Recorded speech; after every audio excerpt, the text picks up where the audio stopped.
Okay, hello, you're all very welcome to this session of the Beef Conference. This is the Beef Conference, National Beef Conference. Teagasc National Beef Conference took place on November 21st, 2023. At this session, Dr. Siobhan Kavanagh is going to give her paper that she gave at the conference. Dr. Siobhan Kavanagh is the Communication and Engagement Specialist with the Teagasc Signpost Programme. And the title of Siobhan's paper at the Beef Conference was The Drivers of Greenhouse Gas Emissions on Cattle Demonstration Farms. So you're very welcome, Siobhan, and thanks for this. Thanks very much, Piers. Just share my screen now and get started. Great, thank you.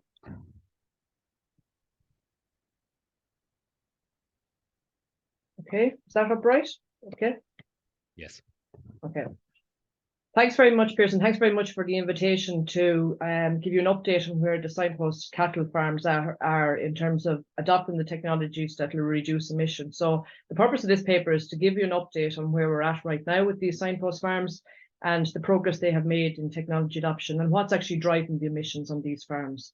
I just want to acknowledge Tom Dwyer, who's a co-author to this paper.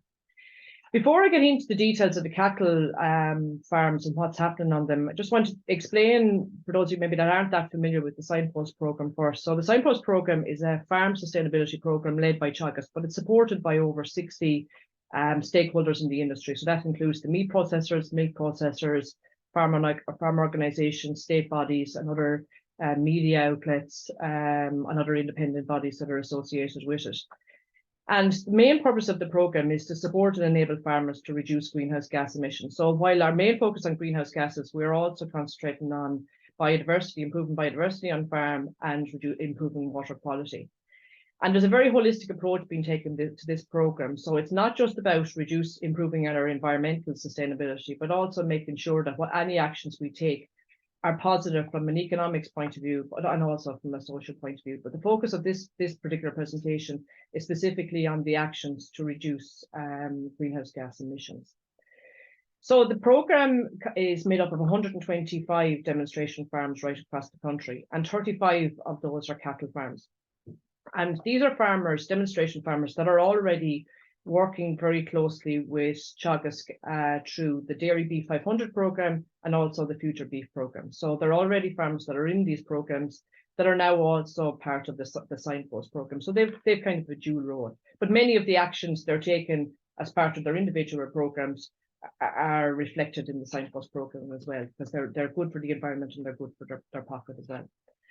So of the 35 cattle farmers, what are they actually doing? So these are the farmers that are the early adopters of the technologies to reduce greenhouse gas emissions. So they're incorporating the technologies to reduce emissions. So from day one, these farmers would have developed sustainability plans in conjunction with their Teagasc advisor and their programme advisor to identify what are the actions they're going to take to reduce greenhouse gas emissions.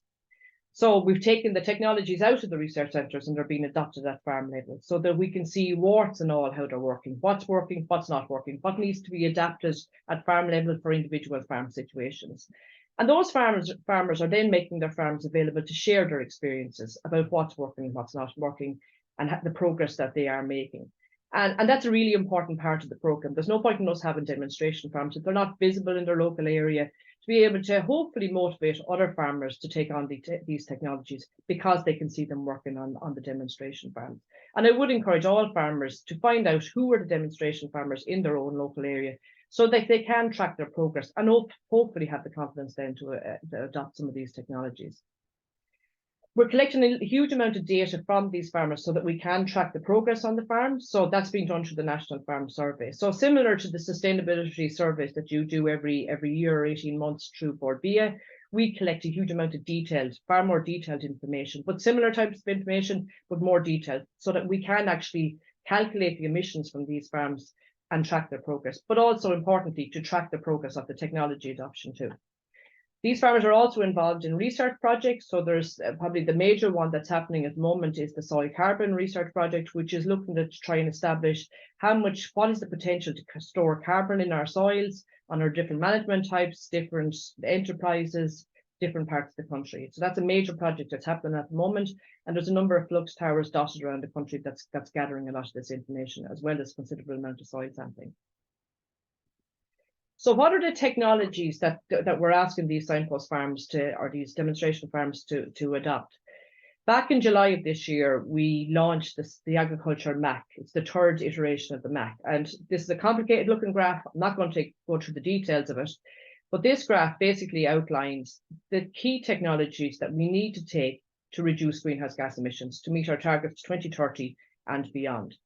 But what I've done here is just marked in green, it's a very light green, but I've marked in green the technologies that are specifically relevant to cattle farmers. So liming, so applying lime, reducing the age of finishing or age of slaughter, incorporating clover and multi-species into our grassland sward so that we can reduce chemical nitrogen use, reducing crude protein in our diets, a change in formulation type, increased grazing or more grazed grass in the diet, and the use of LESS. So they're the key technologies that are on the MAC that are specifically relevant to cattle farms. So there's 16 on this agricultural MAC, and there's 7 or 8 of them that are specifically relevant to beef or cattle farmers right now. There are others that will come down the line in the next few years, such as feed additives and amendments, slurry aeration and amendments to slurry to try and reduce emissions. But all the technologies that are available right now, those are the ones that are marked in green. So what I'm going to do for the remainder of the presentation is look at what the priority actions are and the progress that these signpost farmers are making to reduce emissions. So priority action number 1 is to use protected urea.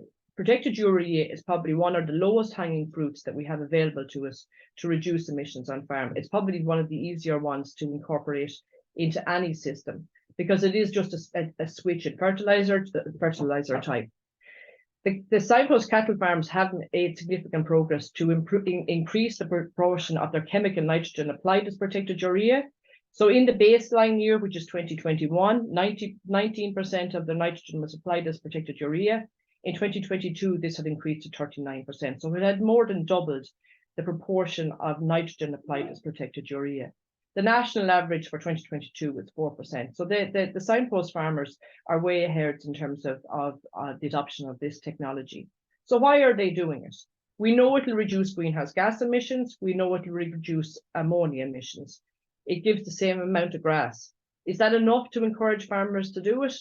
The big driver here is that it is significantly cheaper than CAN. So I've just given you an example here. So 5 tonne a CAN at 27% nitrogen is equivalent to 3 tonne of protected urea. And the cost saving on that 5 tonne versus the 3 tonne is €1,250. So it's not just giving you a benefit in terms of emissions, it's also given a significant benefit in terms of the cost saving for farmers. And we would encourage farmers as a priority 1 to look at using protected urea. The second priority is to reduce our reliance on chemical nitrogen. So when you apply chemical nitrogen or bagged nitrogen, nitrous oxide is emitted, and nitrous oxide is one of the main greenhouse gases that we're trying to reduce. So if you can reduce the amount of chemical nitrogen you're using or have less reliance on it, well, then obviously you're going to reduce greenhouse gas emissions.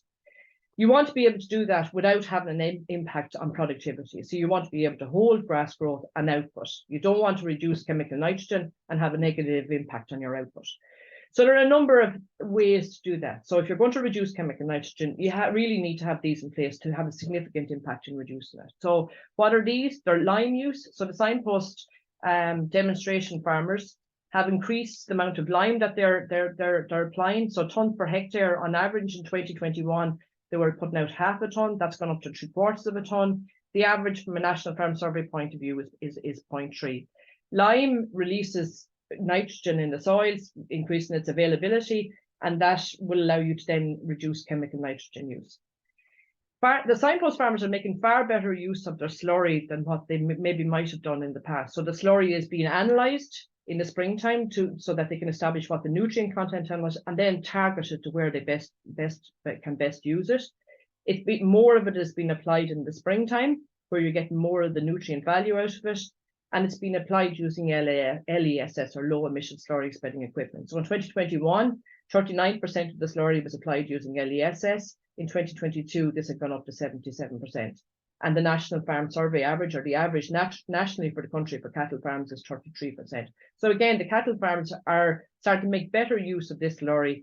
So they are optimizing the value out of it. And again, if you can put it out in the springtime with LESS, you have the potential to reduce nitrogen, chemical nitrogen applied. Percentage of farm, obviously incorporation of clover and multi-species sward, whether that be red clover or white clover. All of our signpost farms are incorporating these into their grassland systems. 82% of the signpost cattle farms that did a clover measurement this year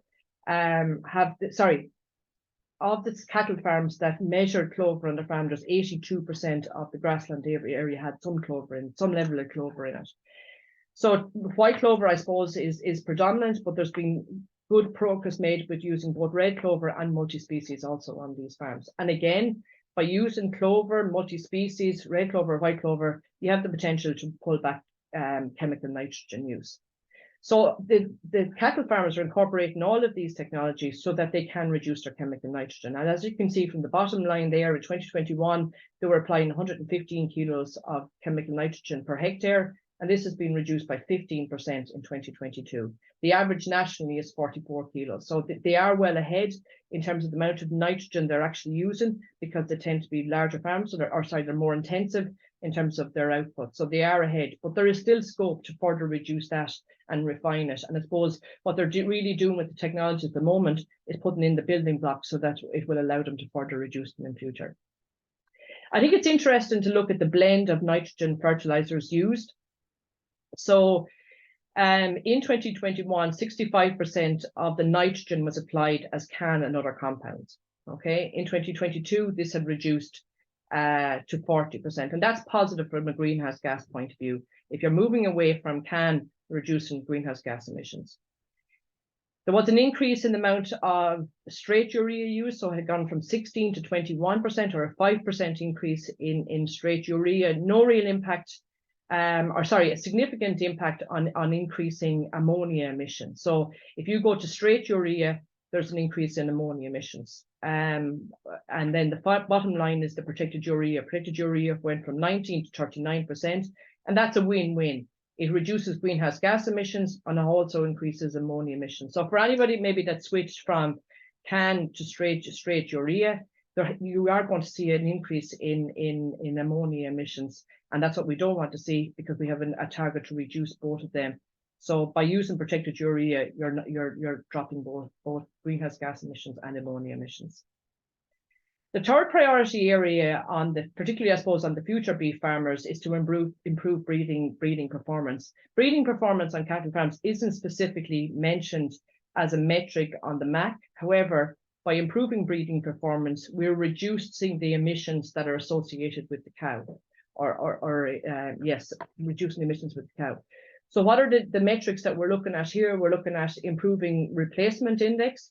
So making sure that the next generation of animals that are coming into the herd have improved genetic merit. We're looking at calves per cow per year, and the percentage of heifers that are calving down between 22 and 26 months. We know that if an animal is calving down at 24 months versus 28 months, well, that's 4 months of a difference. That's 4 months of emissions associated with that animal when it's been unproductive.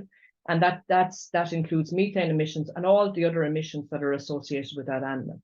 So what kind of progress are these farmers making? So in terms of replacement index, in 2021, their average was 106, and I think that's considerably higher than the national average is about 87. So they've improved that by €6 in 2022, and that's the target here, is to increase that by €5 per year. In terms of calves per cow per year, they're already performing very well. I think the national average here is about 0.88, 0.89. So they're already performing very well, and the target here is 0.95. In terms of the heifers calved between 22 and 26 months, the average nationally is 23 or 4%, and you really want to get all your animals in that category. And we have seen an improvement, a slight improvement here on these, but from 59 to 62.6%. That's going to take time. That's what a lot of these farmers are doing right now, is implementing the building blocks to be able to do that, to be able to pull back those ages, so that they are calving ideally at 24 months. And that's about around breeding, it's around management, it's about grassland management, health, so that you have them at target weights at breeding, so they are calving down at 24 months. The priority action number 4 is to reduce age of slaughter. And this is one of the priority actions on the MAC curve. So when you look at the MAC curve, I suppose there's 4 key actions, and reducing age at slaughter or age at finishing is one of those key actions. So reducing age at slaughter, reducing the amount of chemical nitrogen we use, switching to protected urea, and diversification. They're the top 4, and this is one of them. And again, no difference to reducing age at first calving. This is about putting in place the building blocks to be able to do that. So that's breeding or genetics. So using the commercial beef value, particularly where to identify the animals that are genetically superior, that will perform better, that will give the carcass weight and give the carcass conformation. It's about good grassland management and making sure that grassland management standards are optimized to achieve high growth rates and achieve them to maximize growth from grazed grass. Health obviously is important from a very early age, and having a good herd health plan in place, and making high quality silage so that animals are performing through the winter periods, particularly that first winter, that you're not getting poor performance. So it's a combination of all these things that will contribute to reducing age at slaughter. So how are the Signpost cattle farms doing in this perspective? They are performing very well anyway. So they are far superior to maybe where the national averages are. So in terms of young bulls, both in 2021 and 2022, you're about 16.4 to 16.6 months at finished age, compared to 19.1 nationally. Steers 24, roughly about 24 months, nationally 26.8. And heifers, these have declined somewhat from 23.3 down to by 1.5 months. And nationally, they're at 25.6. So the Signpost cattle farms are doing exceptionally well. There is still progress to be made here. These are just the averages, and there are variations around the average. But it is important to say that from a demonstration point of view, it's very valuable for other farmers to look and see what are these farmers doing, how are they using the commercial beef value, what kind of grassland management strategies have they in place, what kind of a herd health plan have they in place, how are they making sure that their silage quality is good. So by identifying the local Signpost demonstrator or the demonstration farmer in your area, it will give you the opportunity to try and identify where you can maybe learn from those and identify changes you can make to your own farm. So what is the total impact from all those actions in terms of the emissions on these farms? So total, we're looking at this at 3 different levels. We're looking at the total emissions for the farm, we're looking at the emissions per hectare, and the emissions, per kilo, the notes on that are wrong, per kilo of live weight. So the total emissions on these cattle farms is 370 tons of CO2 equivalent per farm. So basically how we calculate that is we gather together all the emissions from the farm, whether that be from the animal in terms of methane, the emissions from slurry, the emissions from chemical fertilizer, the emissions from grazing system rather than indoor system. And basically we have a computer program that will calculate the total emissions for the farm. So for these cattle farms, it's 370 tons per farm. Their emissions per hectare farmed is 6.75. The average nationally is 4.4 tons of CO2 equivalent per hectare. These farmers will be operating at a higher intensity level, therefore their emissions per hectare are higher. And then their emissions per kilo of live weight. So that's basically taking the total emissions and dividing that by the amount of kilos of live weight they're producing. And that's 8.5 kilos. Sorry, that's incorrect. 8.5 kilos of live weight per kilo of live weight produced. And that's substantially lower than what the emissions nationally are, as reported by the National Farm Survey. Nationally, it's 9.4 kilos of CO2 equivalent per kilo of live weight. So these farms are operating at a very high level of efficiency, and that's why that's been reflected in the emissions per kilo of live weight with them. So what's actually driving changes emissions on these farms? So we've pulled out 3 particular actions that are taken and looked at the impact of those on emissions. So they've reduced their chemical nitrogen use. So they've dropped chemical nitrogen use by 15%. And the impact of that on average on these farms is to reduce their greenhouse gas emissions by 2.2% of total emissions. So that's positive. They're reducing chemical nitrogen use, and it's having the impact of reducing their greenhouse gas emissions. you will have remembered that back when I was talking about reducing chemical nitrogen, one of the things they're doing is increasing their lime use so that nitrogen can be released in the soil, therefore they can reduce their chemical nitrogen use. So that's gone from 0.5 to 0.75 tons per hectare. The impact of applying lime in the year it is applied is that it increases greenhouse gas emissions. So in this case, on average, it's increasing it by 1.6% in total across these farms. That's only in the year that the lime is applied, because it is calcium carbonate, and once you apply it on land, you're going to get a certain amount of carbon that comes off that. But the overall benefit of lime far outweighs this GHG or greenhouse gas cost in it in the year that it's applied.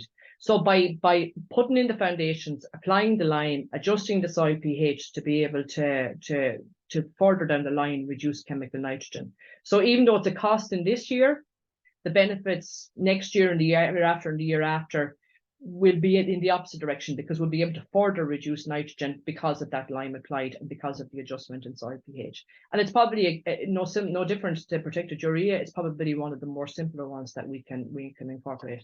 Sorry, I should have said the change in nitrogen use also incorporates the increase in protected urea use. We have seen a slight increase in livestock numbers, quite small, and that obviously, so any increase in livestock numbers will increase greenhouse gas emissions. So greenhouse gas emissions, over 62 or 3% of it is down to livestock. So if you have got any small bit of an increase in numbers, that can have a negative effect in terms of increase in emissions. So they're the main drivers right now. So protected urea and reducing chemical nitrogen, the change in lime, and a slight change in emissions. And these are the figures that I've already presented for you. So overall, very little change, but it is only 1 year's data with the baseline year 2021 and 2022. And really a lot of these farmers are putting in place the foundations or the building blocks to be able to make further progress to reduce greenhouse gas emissions. So what are the next steps for these farmers? So all farmers are furnished with a sustainability survey or a report for their farm, a very detailed report that gives them a full breakdown of their greenhouse gas emissions and where those emissions are coming from. So each farmer with their program advisor and their local advisor will review this report to identify where further action needs to be taken. So where did they go next? Obviously protected urea, there's potential to increase that on these farms. There is further potential to reduce nitrogen use. And likewise in breeding and native slaughter, there is further potential. So it's to optimize, really, I suppose, the next step for them is to optimize the use of the technologies that are available to them. I mentioned when I was talking about MAC that there's technologies that are coming along the way in the next short while. So feed additives and I suppose slurry additives as well. And the hope is that when these technologies become available, that they too will be incorporated or used on these farms, again, to demonstrate and to share their experiences of them. Say, for example, the feed additives one, feed additives are being deployed onto dairy, to dry cows this winter to test them on dairy farms. And the hope is that down the line, similar will happen on cattle farms. We will continue to demonstrate and share the stories. Like demonstration farmers are only as useful as how familiar local farmers in their area are with what's happening in those farms. So we will continue to demonstrate and share and encourage farmers to visit these farms so that they can see what these farmers are doing, and hopefully then to have the confidence to adopt these technologies. And then finally, to integrate into other areas. So our main focus is on the agricultural MAC and adopting these technologies, but there's other things that we need to consider. So biodiversity on these farms, the water quality, the potential for forestry on these farms, or the potential for diversification into other areas. So it's about integrating all of these so that we can support these farmers to farm more sustainably. In summary then, so progress has been made in adopting the MAC measures across all the cattle farms. The Signpost cattle farms have lower carbon footprint than reported for the average Irish farm, showing what's possible for all farmers. So there has been progress, but there is significant progress yet to be made on these farms. And I think it's very encouraging that the carbon footprint on these farmers is 10% lower than the national average, because it does show the potential for other farmers to reduce their carbon emissions and the carbon footprint on their farms. We would encourage all farmers to take a look at their own farm and try and identify 2 or 3 key actions that can take on their own farm to reduce greenhouse gas emissions in 2024. Pierce, I'll leave it at that, and thank you very much for your attention. That's great. Siobhan, I'll just ask you to maybe stop sharing your screen. Great. Thanks, Siobhan. That's very informative, and it's great to see progress that's being made on the Signpost farms. Just a couple of questions around the presentation. You presented some figures there on greenhouse gas emissions per kilo, but also per hectare or overall per farm. Yeah. I suppose, what's the objective on the Signpost program? Is it to reduce it per kilo, or is it to reduce it for a whole farm? Yeah, we want to do both, Pierce. I suppose we need to be able to do both. So from a national perspective, we have an objective to reduce total greenhouse gas emissions across the agricultural sector by 25%. So therefore, we are interested in the total emissions because we have to try and meet that target. So total farm emissions reduction will contribute to achieving the total national figure. So that's the total emissions. But the emissions per kilo of output is really important from a marketing perspective. So when the meat processors go to sell our meat on an international market, they need to be able to show that we can produce beef very efficiently and very carbon efficiently. So that carbon footprint figure is really, really important from a marketing perspective, and to sell our product as a green product, grass-based, highly efficient, low levels of meal use. So it really, both of them we need to try to achieve. To achieve the national target, it's total emissions, and I think to maintain our markets and grow markets, I think the footprint is hugely important. Okay, and that's on the Signpost farms. And I suppose people that are doing the AgNav program, they're getting both figures as well, are they? Yeah, which should they concentrate on? Is it as a farmer, should I concentrate on one or the other or both? I think you need to concentrate on both. Like your carbon footprint figure is a really good measure of the efficiency on the farm, and you can see that that's why the Signpost farmers are 10% lower because of their efficiency levels, and you can see that in the performance figures that I showed there.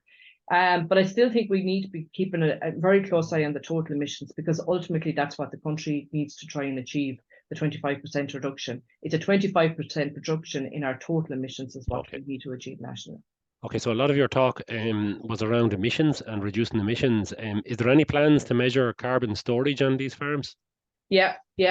So there's a major soil carbon project ongoing. It's called it's NASCO, it's the National Agricultural Soils Carbon Observatory, and basically we're doing deep soil sampling on all of these farms to establish what the potential is to sequester carbon. So there were soil sampled at the beginning of the project. They're being soil sampled right now at a deeper level down to about 1 meter, and they'll be soil sampled again later on after year 5 to establish how much carbon potentially can be sequestered. And that's been done across a range of soil types, a range of management practices, a range of enterprises. So that's the soil sampling component of that. There's also 30 flux towers dotted around the country. Some of them are on Signpost farms, more are on research farms and other commercial farms. And again, they're gathering information around carbon exchange and carbon sequestration potential. We know at the moment that we don't have the full story on net carbon emissions because we don't have that sequestration figures. But the hope is that in the next 3 to 4 years, we will have accurate information on carbon sequestration, so that when we have the net figure, we know what the emissions are, we know what's sequestered, where it is being sequestered, maybe not always the case, and then we'll have a net figure for farms. So look, that would be a very positive development, but it is a work in progress. And am I right in saying, Siobhan, it's a very slow progress? I mean, and not because of your work rate, it's just that it takes time to collect this data. It's not like animal feed trials where we can do something today and in 6 months' time see the response. No, and you have to do it over a couple of years because there's year-to-year variation. So if you measure soil carbon today, that is just soil carbon today. That's not telling you how much is sequestered. You need to come back in 3 or 4 or 5 years' time, measure it again, and then carbon sequestration is what happens per year in the intervening period. So that's why it takes time. And the flux towers will help us to speed that up so they can gather that information an awful lot more quickly. But there's a lot of variation from year to year. And just give you an extreme example of this. And at one of the flux towers, there was fires around it up on it was one of the more remote ones. And that set the flux tower mad. And obviously that data, you can't take 1 year's data where that's included. You have to be able to balance that out over a number of years. Likewise, weather conditions can have a huge impact on it. So that's why it's going to take 3 or 4 years. And people maybe criticize that we haven't been doing this long enough. But the reality of it is the first flux tower came into Johnstown Castle nearly 20 years ago. So they have been working on this work for a number of years, for a long number of years. But I suppose we'd be hoping that in the next 3 to 4 years, we will have accurate information that can be incorporated into the national inventory, which would be very positive. Okay, just a couple more questions. I mean, on the beef side of the house, there has been a reluctance over the years, for whatever reason, for beef farmers to use urea. Siobhan, you know, the preferred choice has been compound fertilizers and CAN, and that. Is it going to be difficult to sell the protected urea message to those farmers, or what are you finding in terms of, you know, if they didn't use urea, why will they use protected urea? Well, I suppose in one way you need to look at where the demonstration farmers have come with it. Like they've gone from 19% in 2021 up to 39%. So they see it's working for them. It is working on the ground. It's delivering the results. It offers the flexibility, I suppose, that straight urea doesn't offer, and it can be applied right throughout the year. All of the research data out of Grange and elsewhere is showing that it is delivering in terms of grass output. And I think the big one is from a cost point of view, it is cost effective.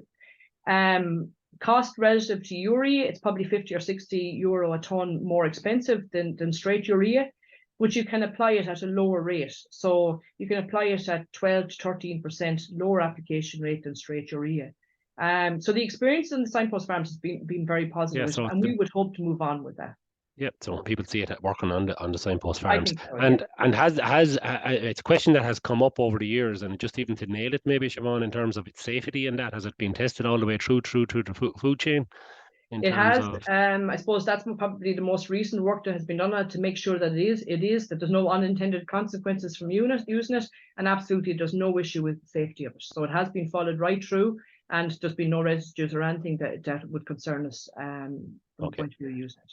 In terms of, again, I suppose, looking at the Signpost, and it's a fantastic resource now to Teagasc has, and have those farms over the next number of years in terms of looking at the greenhouse gas emissions on those farms. And again, I suppose it's a little bit like the carbon storage. Is there plans on foot to measure biodiversity on these farms? Because we do have a biodiversity crisis as well. Yeah, there is plans to measure the biodiversity on these farms. So there are LiDAR measurements happening on these farms at the moment. So basically that's a drone that's going out in these farms to take LiDAR measurement. And from that, we'll be able to do 2 things. I suppose we'll be able to measure carbon stocks in hedgerows and any other features, but also we'll be able to do a biodiversity score on those farms to see where they're at in terms of biodiversity on the farms. So that work is ongoing at the moment. We don't have any results on it yet, but absolutely we and I said this at the start, I think we can't pull out greenhouse gas on its own. We have to concentrate on biodiversity, but also on water quality. So yeah, there are plans to have a measure on that, and I think that will become more important with this nature restoration law coming down the line. We are going to have we're going to need accurate information on how we can actually improve biodiversity on our cattle farms. Great. Last question, Siobhan. You mentioned the AgNav program. If I, as a farmer, wanted to sign up to the AgNav program, what's the first thing I need to do? Yeah, you need to contact your local Teagasc advisor. So there are Signpost advisors right across the country. There's 2, I think. There's 2 in most regions, 1 in 1 or 2 of the regions. Contact your local Teagasc advisor. They will sign you up for the Signpost advisory program. And then once you're signed up for that program, you will be invited into a workshop. And from that workshop, then you get access to the AgNav to identify what the total emissions for your farm are and the footprint. And from that, then you can do a scenario analysis to say, right, if I go to 100% protected urea, this is the impact it will have. And then from that, then you can develop a plan where you identify the top 3 or 4 actions that you're going to take for your farm. This is a service that's available to clients and non-clients. So look, we would encourage all farmers to sign up for it, because the type of the information that I was presenting there, that information is going to be available to all farmers. Maybe not right now within AgNav, but the plan is that all of those technologies will be available, that they can track their progress and create a plan for their own farm. Great, brilliant. That's fantastic, Siobhan. Thanks for the presentation, and thanks for giving that presentation at our National Beef Conference on the 21st of November. Thank you. Thanks, Piers. Thank you.